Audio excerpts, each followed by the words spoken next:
Le Grand Matin Sud Radio, la vérité en face, Jean-François Achilli. C'est l'heure du débat, 9h32 dans la vérité en face. Nous revenons sur la mort de Quentin à Lyon, avec des questions qui se posent, que je vais vous poser avec nos trois invités. Si vous voulez intervenir, vous appelez au 0826 300 300. L'extrême gauche a-t-elle pris possession des universités, comme c'est dit ça et là, après la mort de Quentin de Ranc, en marge d'une conférence de Rima Hassan à Sciences Po Lyon, le gouvernement annonce l'interdiction de meetings politiques jugés à risque dans les établissements universitaires. C'est l'objet d'une circulaire conjointe du ministre de l'Enseignement supérieur et du ministre de l'Intérieur. Trois invités pour en débattre. Bonjour à vous, Salomé Ocar. Bonjour et bienvenue à vous. Vous êtes vice-présidente de l'UNEF. Bonjour également à Maxime Lotte, étudiant à Sciences Po Paris. Bonjour. Bonjour, vous êtes responsable du Printemps républicain, et Pablo Ladan, étudiant également Sciences Po Paris. Oui. Oui, et auteur de La Terreur Violette, paru aux éditions de l'Observatoire. Pour faire le pitch rapidement de La Terreur Violette. Alors c'est un livre qui fait état d'une forme d'emprise idéologique, en tout cas de terreur idéologique qui s'est installée à Sciences Po et que moi j'ai constaté depuis 3 ans. Et voilà, j'ai raconté le quotidien de plusieurs étudiants qui en réalité sont beaucoup plus nombreux, mais qui sont harcelés à cause de leurs opinions politiques parce que ils sont un peu trop à droite, parce qu'ils sont un peu trop nuancés sur la question palestinienne et qui se retrouvent lynchés, menacés de mort. Je pense que Maxime pourra en témoigner. Ça se passe, Pablo Ladan, c'est important ce que vous témoignez dans cet ouvrage, et on va commencer par là, et nous allons très vite venir sur la circulaire du gouvernement et sur le sujet qui nous tend ce matin. Ça se passe comme ça vraiment sur Sciences Po? Oui, il y a une forme d'absolutisme idéologique qui refuse en réalité toute contradiction, toute divergence intellectuelle. Et je pense que là, la question, l'actualité est assez frappante. On le voit, ces meetings qui sont en réalité ces conférences qui sont des meetings déguisés aux frais du contribuable sont toujours systématiquement des meetings de l'extrême gauche, des partis radicaux comme la France Insoumise, et absolument jamais des partis qui concernent d'autres franges de l'arc républicain. Donc on sent qu'il y a une forme d'appropriation, de captation de l'espace universitaire et du service public d'enseignement par une gauche radicale. Salomé Ocar, vous êtes, je rappelle, la vice-présidente de l'Union nationale des étudiants de France, l'UNEF. Est-ce que vous partagez cette vision qui est ce que décrit Pablo Ladan à l'instant? Je pense que ce qui est décrit, c'est la situation, peut-être en tout cas, de Sciences Po Paris. Il y a quand même 77 universités en France avec 3 millions d'étudiants, donc je pense qu'on peut pas faire des généralités par ce qui se passe dans un établissement. Après, évidemment que, pour nous, c'est clair que le débat serein, apaisé, doit être garanti dans l'ensemble des universités, parce que les universités sont un lieu de débat, et que donc il faut que chaque opinion puisse s'exprimer de façon sereine. C'est pour ça que pour nous, les débats, les conférences, etc. sont des éléments importants aussi pour la formation intellectuelle des étudiants, parce que les universités, c'est des lieux d'échange, des lieux de culture, et où l'ensemble des opinions doivent pouvoir s'exprimer, évidemment. Là-dessus, Maxime Lotte, vous êtes également à Sciences Po. Alors, le Printemps républicain, c'est, on va dire, un mouvement de la gauche républicaine. Il faut le rappeler pour nos auditeurs. Tout le monde ne connaît pas le Printemps républicain. Même question, et on en vient à la circulaire du gouvernement. Vous sentez aussi cette politisation extrême à Sciences Po, et Salomé Ocar a bien raison de rappeler que ce n'est pas une généralité qui concerne les 3 millions d'étudiants. Les 3 millions d'étudiants de France. Maxime Lotte. Je pense que dans les universités à vocation sociale, qui étudient les sciences sociales, il y a une sorte de mainmise idéologique de la part de certains groupuscules qui empêchent le débat sur tout un tas de sujets. Et je pense notamment aux sujets défendus par le Printemps républicain, notamment les valeurs républicaines. Je pense à la laïcité, la liberté d'expression. Nous, on a été agressés, on s'en est pris à nous à plusieurs reprises pour avoir affiché des caricatures de Charlie Hebdo. Quand vous êtes agressé concrètement? C'est-à-dire qu'une fois, j'étais en 2e année, j'ai une camarade qui a été plaquée contre un mur. par un militant d'extrême gauche du syndicat Solidaire. Ça, c'est déjà arrivé. Et ensuite, il y a une forme de harcèlement numérique qui se déploie systématiquement lorsqu'une position ne convient pas forcément à certains étudiants. Alors, trop politisé ou pas, nos grandes écoles, nos facs, on va essayer de faire la part des choses à chaque fois, mais quand même, cela concerne l'enseignement supérieur dans ce pays.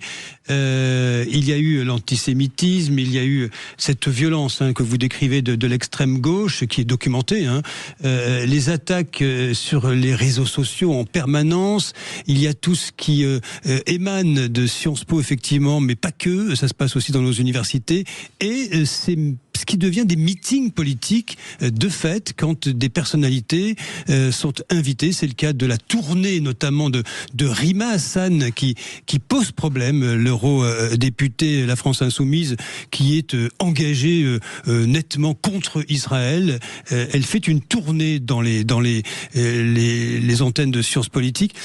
Il y a cette circulaire donc du gouvernement qui demande, on va dire, de faire attention aux responsables d'université, Salomé Ocar, et de quelque part de faire le tri sur ce que les universités, sur qui elles invitent, et presque même interdire la présence de certains politiques. Est-ce que pour vous c'est une bonne chose ? Non, je pense que... Vous êtes opposé à ça, Oui, complètement. Enfin, moi, je le disais, les universités, c'est un lieu de débat. Et en effet, ce qu'on voit ces dernières années, c'est extrêmement problématique. Je veux dire, ce que décrivait tout à l'heure, c'est un problème. Quand on voit que il y a des milices d'extrême droite qui tabassent des étudiants, c'est aussi un problème. Et donc, la violence physique dans les universités, c'est le moment où le débat est plus permis. Et donc, c'est évidemment extrêmement problématique. Et nous, on le dénonce. Et c'est en ça que de se dire qu'on va interdire d'autres formes de débat au sein des universités. Enfin, pour nous, c'est une forme d'aggravation du problème. En effet, il faut faire en sorte que le débat puisse être serein. Ce qui s'est passé à Lyon, c'est absolument scandaleux. Et évidemment, aucune personne ne devrait mourir en fonction de ses opinions politiques. Ça paraît assez évident. Mais par contre, il faut aussi que dans nos sociétés, on puisse avoir des lieux qui permettent le débat.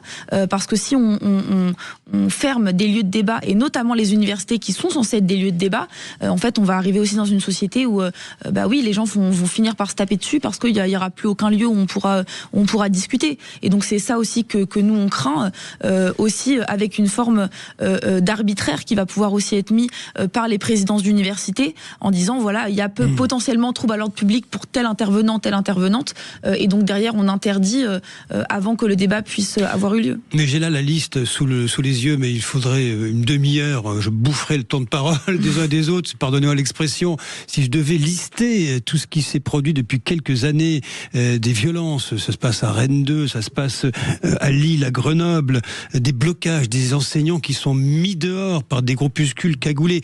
Il y a quand même un problème politique qui se passe, Pablo, là-dedans, dans nos universités, à Sciences Po et ailleurs. Vous êtes pour, vous, la circulaire ? Je pense qu'en réalité, autour de cette table, on est tous pour. Si on écoute attentivement Madame Ocar, on se rend compte qu'en fait vous êtes favorable à cette circulaire qui en fait ne fait que rappeler le droit existant, c'est-à-dire l'article. Elle n'interdit pas les elle n'interdit pas le débat. Oui, bien sûr, elle appelle à encore plus de vigilance. Bien sûr. De vigilance quand des troubles à l'ordre public sont avérés. Donc si on veut un débat serein, de fait... C'est en amont des troubles publics. Le problème, c'est qu'il faut... C'est pas après qu'ils aient eu lieu, c'est avant qu'ils aient eu lieu en prévention. Aujourd'hui, il y a des invités qui appellent à la violence, au soulèvement, notamment pour citer Rima Hassan, en amont des conférences. Donc à partir de là, on peut considérer que le trouble à l'ordre public, il est caractérisé. Mais donc là, on parle d'une conférencière et pas d'une généralité. Et moi, le problème, c'est qu'on dit aujourd'hui, alors si il y a... on anticipe le fait qu'il y ait un trouble à l'ordre public, sauf qu'en fait, ça relève aussi de l'arbitraire des présidents d'université qui, en fonction des opinions politiques des conférenciers, pourront les interdire. Et pour moi, il est là le problème. Évidemment, il n'est pas de dire s'il y a trouble à l'ordre public, c'est très bien, c'est les universités. Je suis évidemment pas pour qu'il y ait des troubles à l'ordre public dans les universités. Et pour moi, il est sur la question de, en fait, aujourd'hui, on met en place une sorte d'arbitraire sur, en fait, qui a le droit de parler dans les universités. On met rien en place, ça existe déjà. C'est déjà la discrétion des présidents d'université d'apprécier des risques à l'ordre public, et c'est leur responsabilité aux yeux de la loi que de faire en sorte que ces troubles publics n'aient pas lieu.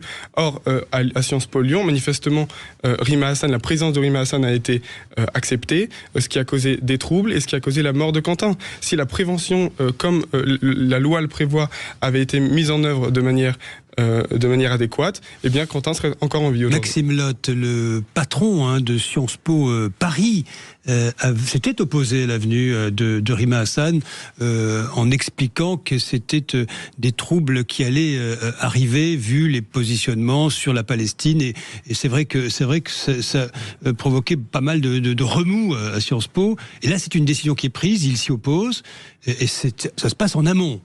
Donc là, vous pensez qu'il y a sujet à appréciation, il faut le documenter, c'est ça la difficulté. Mais je pense que aussi il faut compter sur l'intelligence collective.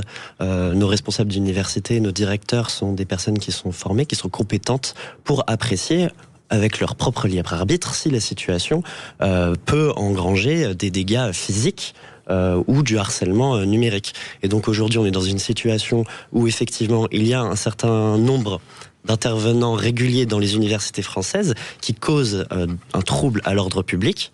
Et donc lorsque ce trouble à l'ordre public il est matérialisé, ou bien s'il y a des antécédents, comme c'est le cas pour plusieurs élus de la France Insoumise, à mon sens, le trouble à l'ordre public est matérialisé, et donc il est de la responsabilité du directeur de l'université de prendre la décision d'empêcher la tenue d'une conférence. Et c'est une décision qui a donc été prise par le directeur de Sciences Po Paris l'année dernière et qui a été validée par le Conseil d'État. Salomé Ocar, vous comprenez la décision du directeur qui est ancienne de Sciences Po Paris concernant Madame Rima Hassan, parce que sa venue est souvent, on va dire, facteur de trouble. Est-ce que vous pensez que à ce moment-là, plus personne ne prend de décision sur rien, il n'y a plus de fermeté sur rien? Quel est votre regard là-dessus? Sur la venue de Rima Hassan sur Rima Hassan, parce qu'en fait, il y a la circulaire, puis il y a le cas Rima Hassan qui est un cas à part. Oui, de toute façon, moi, je suis pas là pour être soit porte-parole de Rima Hassan ou de la France Insoumise. Je sais qu'il y a, je vois bien qu'il y a en effet des sujets et une opposition à la venue d'élus France Insoumise dans les universités. De toute façon, je suis pas là pour parler de la France Insoumise, donc c'est pas trop mon débat. Je pense qu'en effet, dans les universités, il faut aussi, on est dans un cadre aussi où on est dans une société aujourd'hui où les discours de haine et la violence, augmentent de façon extrêmement exponentielle. Et aujourd'hui, en effet, dans les universités, le dialogue n'est plus permis. Et c'est là où aussi nous on interpelle aujourd'hui, c'est de dire en fait, si les universités, c'est plus dans les universités qu'il y a du débat. Où est-ce qu'il y a du débat? Et pour nous, il est là le problème. Donc que ce soit Rima Hassan dans les universités, ou par ailleurs à Sciences Po Paris, ça avait été apparemment validé par la justice. À l'université de Lille, ça avait justement été le contraire, ça a été validé derrière sur le fait qu'elle puisse venir, etc. Il y avait le cas Dauphine aussi. Il y a eu plein de moments où ça avait posé problème, ou d'autres moments où ça s'était bien passé aussi. Et donc en fait, pour nous, c'est aussi, est-ce qu'on permet le débat, est-ce qu'on permet le contradictoire aussi dans ces débats, parce qu'il y a aussi cette question-là, pour permettre aussi à ce que le débat il ait lieu, quoi. Alors, nous allons poser la question dans un instant, après la pause, sur les directeurs, les directrices, les patrons d'universités, de grandes écoles, ont-ils par le passé laissé se développer des réseaux militants radicaux par manque de fermeté? Ça, c'est une vraie question. Et ensuite, les IEP, Sciences Po, on va dire les choses clairement, sont-ils devenus des lieux trop homogènes politiquement, vous voyez, pour prendre des mots prudents, avec une sorte de monoculture politique, comme certains le dénoncent. Allez, nous retrouvons avec nos trois invités dans un instant pour la suite de La Vérité en face. Le Grand Matin Sud Radio, La Vérité en face. Jean-François Akili. Faut-il interdire les meetings politiques à Sciences Po, dans les universités françaises? Il y a cette circulaire du gouvernement qui veut réfréner la présence de personnalités politiques régulièrement invitées, facteur de trouble. On a vu ce qui s'est produit à Lyon en marge de l'avenue de Rima Hassan à Sciences Po et la mort de Quentin Derenque après un lynchage dans la rue. Il y a la question aussi de l'extrême gauche. A-t-elle pris possession gestion des universités, comme c'est dénoncé. Pour en parler, Salomé Ocar, vice-présidente de l'UNEF, Maxime Lotte, étudiant à Sciences Po, responsable du Printemps républicain, et Pablo Ladan, étudiant à Sciences Po, auteur de La Terreur violette aux éditions de l'Observatoire, tous les deux à Sciences Po Paris, je le précise. Salomé Ocar, est-ce qu'on peut dire, je m'adresse à la vice-présidente de l'UNEF, que les directions d'universités, des grandes écoles, ont peut-être laissé se développer par le passé des réseaux militants trop radicaux par manque de fermeté? Je pense déjà, c'est quoi un réseau militant radical? C'est-à-dire que oui, dans les universités, il y a des gens, il y a des étudiants qui se disent, qui se revendiquent anarchistes. Est-ce que c'est radical? Est-ce que ces gens sont un danger pour l'université? Je ne pense pas. Après, évidemment, quand il y a des groupes militants qui prônent la violence sur d'autres groupes par rapport au dialogue, évidemment, ça c'est un problème. Après, est-ce que c'est récent ou est-ce que ça a toujours existé à l'université? Je pense que, on peut en débattre. Des groupes qui mettent des profs dehors, par exemple, c'est comme on l'a vu ça et là, il y a une forme de radicalité dans ce cas-là. Oui, il y a une forme de radicalité, je pense. Après, pour moi, et c'est aussi pour ça que je pense qu'il faut regarder les deux côtés de l'échiquier, entre guillemets. Enfin, dans les universités, oui, il y a un climat de tension qui est assez fort.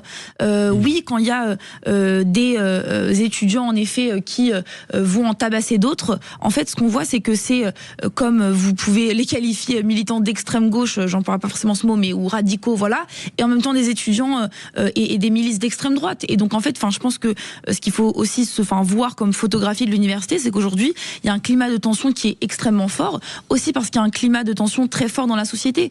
Et donc, en fait, c'est juste le reflet de ce qui se passe dans la société, que aussi c'est, ça concerne des jeunes. D'importation dans l'université. Oui, complètement. Les universités, elles sont pas imperméables à ce qui se passe dans la société. Et quand dans la société, on a des débats dans les médias, à l'Assemblée nationale, où on a l'impression que c'est quand même la boucherie à chaque débat parlementaire, évidemment que ce qui se passe dans les universités, c'est aussi un reflet de ce qui se passe dans la société. Pablo Ladan, vous êtes d'accord avec ça ?